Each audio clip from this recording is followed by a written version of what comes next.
This is one of his uniforms, and then... Cpl Mitchell is a Silver Cross mother. The Silver Cross is a medal that no person wants.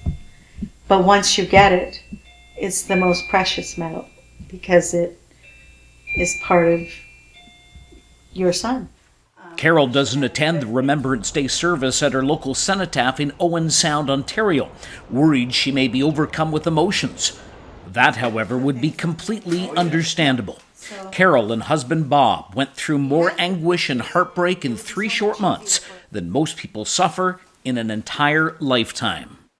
Their eldest son, Robert, a member of the Royal Canadian Dragoons, was killed in October of 2006 during an insurgent attack in Kandahar province, Afghanistan. A short time later, just 3 days after Christmas of that same year, cancer claimed the life of their second son, Mark. Needless to say, 2006 is a year that will haunt Bob and Cpl Mitchell for the rest of their lives.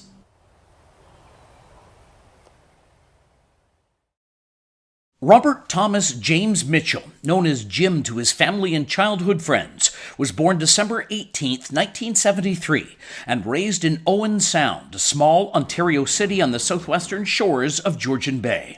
3 years later, his younger brother Mark was born.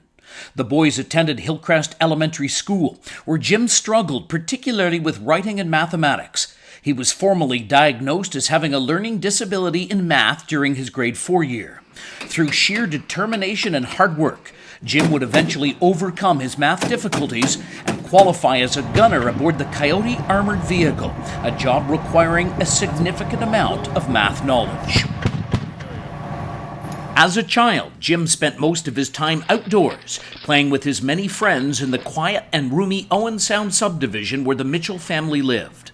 Jim excelled in all types of sports as he grew up, at one point even trying out for a semi-pro lacrosse team.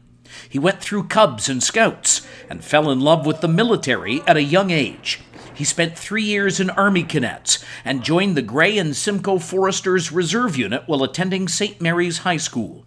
Jim's ultimate dream was to one day join the ranks of Joint Task Force 2, Canada's Special Operations Unit. Following graduation from St. Mary's High School, Jim followed his passion and began the basic military qualification course in Saint-Jean, Quebec, a first required step for anyone joining the Canadian Armed Forces. It was during basic training that an old foot injury Jim sustained while in the reserves began to get progressively worse. The military deemed the injury to be permanent, and Jim was given the horrible news that he was being sent home, bringing his hopes and dreams of a career in the armed forces crashing to the ground. And so he was kind of, he didn't know what he was going to do because this has always been his dream.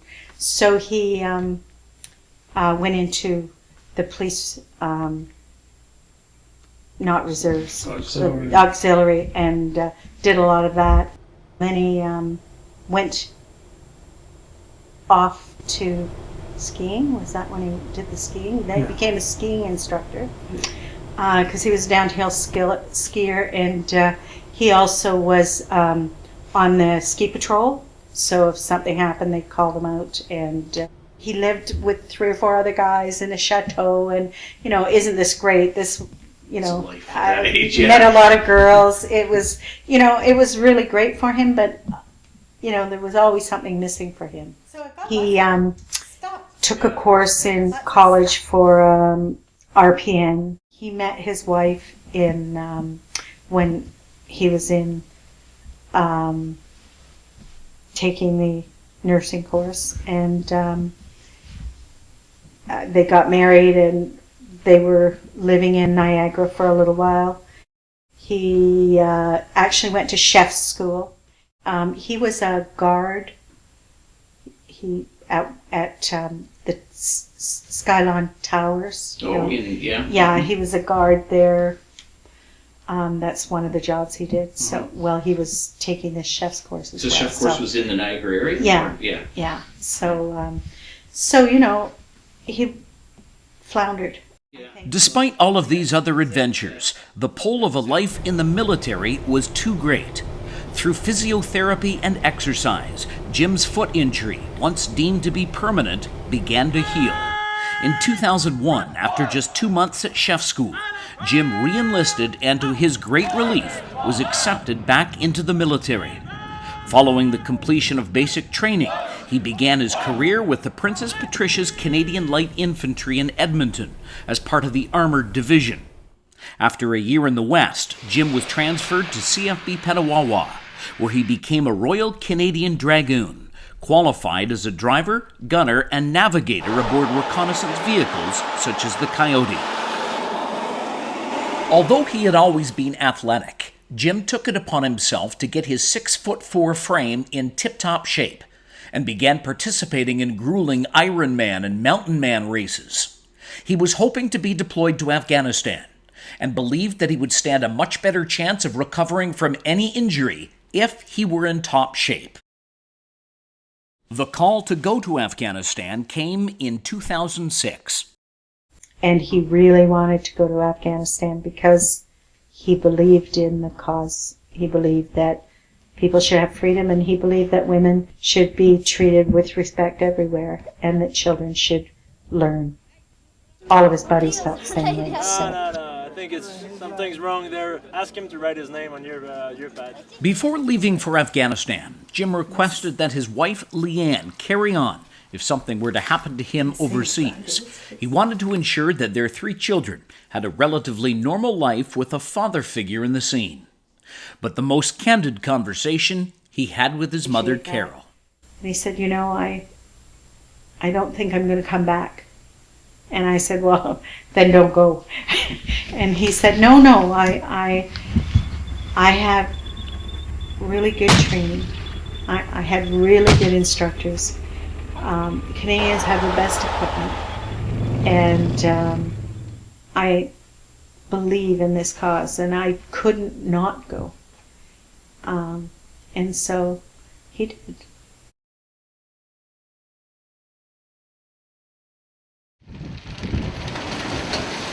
On October 3, 2006, Corporal Mitchell and his team were providing security to a construction project in the Panjwai region of Kandahar province when they suddenly came under attack by enemy wielding rocket-propelled grenades and small arms fire. Corporal Mitchell was struck in the initial barrage and lay gravely injured.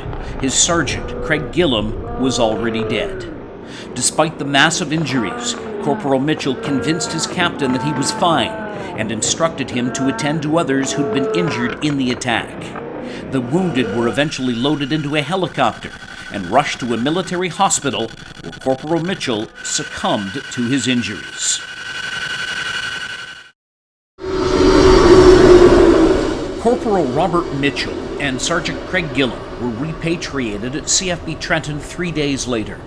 Carol Mitchell was touched by the show of support from people in the Trenton area who lined the fences. The Highway of Heroes phenomenon was in its infancy, and grieving families didn't yet accompany the hearses to Toronto. But a soldier who did travel with the casket told of the Ontario Provincial Police escort and how Toronto officers on motorcycle took over when they arrived in the city.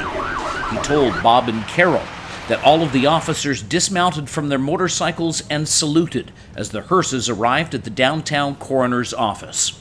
This was the first time Bob and Carol had heard of the Highway of Heroes, but unfortunately, it was far from the last time.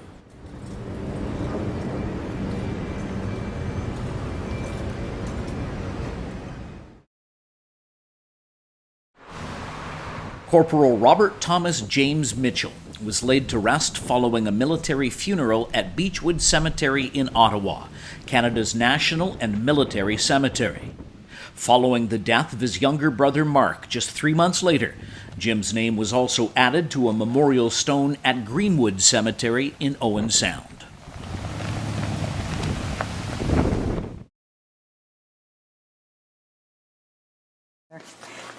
These are what In the years since her son's death, Carol Mitchell has developed a close relationship with the school in Oakville, Ontario, which began after she received a poster from a student in a class that was learning about fallen Canadian heroes.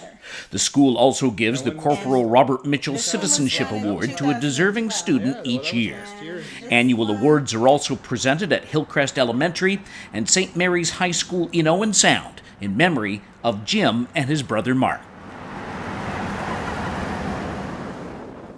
Cpl Mitchell had always dreamed of one day joining the Special Forces Team, Joint Task Force 2.